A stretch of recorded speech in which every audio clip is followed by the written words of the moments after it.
Before you get started spraying, if you do not have a lot of experience, it is best to start on a large flat area, like the side of a house or other area not easily seen. You can even just spray water for practice, but make sure you let the surface dry completely before painting with real paint. In a good spray pattern, the paint or coating material is completely and evenly distributed onto the surface. There are several techniques that you can use to ensure a quality finish.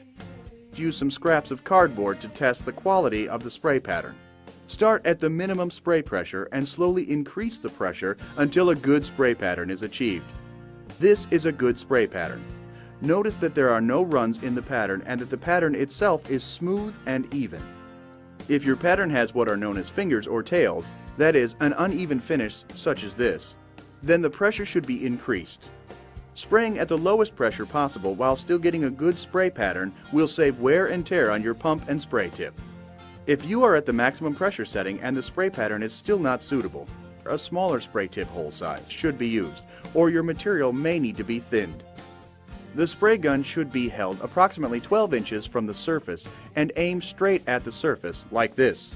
Keep the gun a consistent distance from the surface. Move across the surface in order to keep the gun pointed straight at the surface. Fanning the gun to direct the spray at an angle causes an uneven finish. Flex your wrist at the beginning and end of each stroke to maintain an even coat. Don't spray at an angle. Keep the gun perpendicular to the surface. To practice proper gun positioning without spraying, try moving the gun and holding it perpendicular to the surface only 2 inches from the wall to learn the technique.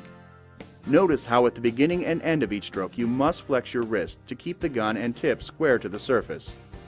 Move out to 12 inches for further practice. Work in sections only as far as you can comfortably reach. First, spray the outer edges and cut in any corners. Then point the spray tip at the edge of the previous stroke so the spray pattern is actually overlapping the prior stroke by 1/2. Trigger the spray gun after beginning each stroke and release before ending the stroke. Your arm should be moving before and after you trigger the gun. This will prevent blotches of thick coating at the beginning and end of each stroke. To ensure an even amount of paint on the surface, after completing the first stroke, aim the spray gun so the tip points at the edge of the previous stroke, overlapping each stroke by 1/2.